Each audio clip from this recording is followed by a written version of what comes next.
আমি পুরোপুরি আমার চরিত্রটা প্লে করছি।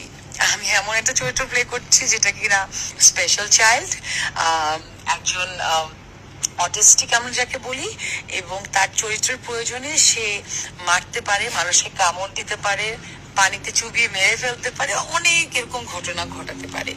এবং আপনারা আর 15 থেকে 20 দিন পরই তো কাজটা রিলিজ হবে। সো রিলিজ হলেই তো আপনারা দেখতে পারবেন আসলে কাজটা কোন চরিত্রের জন্য কি করা হয়েছে।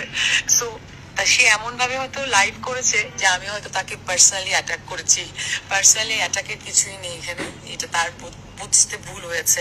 আমি যতটুকু করেছি আমার চরিত্রের প্রয়োজনে করেছি, যতটুকু স্ক্রিপ্টে আছে আমি ততটুকু করেছি।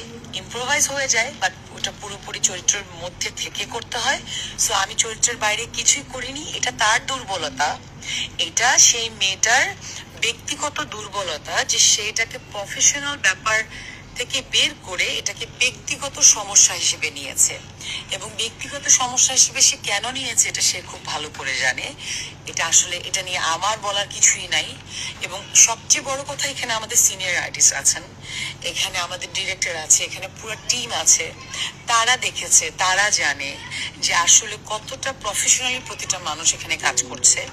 আমার মনে হয় আমার বাবার চরিত্রে এখানে কাজ করছে সেলিম ভাই, আমার ডিরেক্টর রিঙ্কু ভাইয়া। আমার মনে হয় আপনারা তাদের সাথে যোগাযোগ করলেও অনেক কিছু জানতে পারবেন। বাট এরকম সিলি একটা বিষয় নিয়ে আসলে আমার মনে হয় না আসলে কেউ কথা মানে বলা উচিত। বাট আমি বলছি, যেহেতু আমার একটা দায়িত্ববোধ আছে, আপনারা সবাই আমাকে কল করছেন জার্নালিস্ট ভাইরা, দ্যাটস রাইট। এন্ড আরেকটা জিনিস বলতে চাই,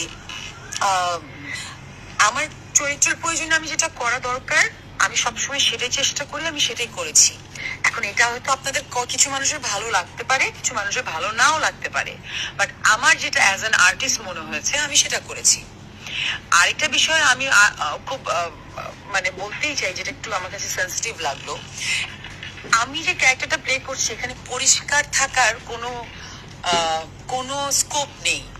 আমি সারাটা দিন যেভাবে আসলে গোবরের পাশে বসে আছি, নদীর মধ্যে বসে আছি, মাটির মধ্যে, বালুর মধ্যে শিকল দিয়ে আমাকে বেঁধে রেখেছে, সেখানে একজন ফিমেল আর্টিস্ট হয়ে আরেকজন ফিমেল আর্টিস্টকে এটা বলা 1 ঘন্টা ওয়াশরুমে, এই জিনিসটা আমি যদি 3 ঘন্টাও থাকি, আসলে একটা ফিমেল আর্টিস্ট হয়ে আরেকটা ফিমেল আর্টিস্টকে বলা এটা খুব দুঃখজনক আমার কাছে মনে হয়।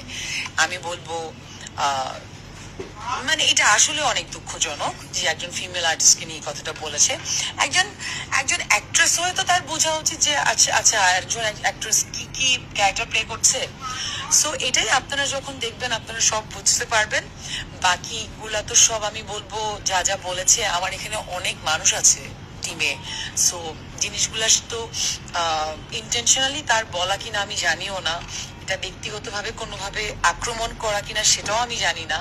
কারণ তার মুখ থেকে আমি যেগুলো শুনতে পেলাম বা আমি জানলাম, সেগুলো তো আরো টিম মেম্বার যারা আছে তাদের মুখের কথা তো আসলে কারোই না।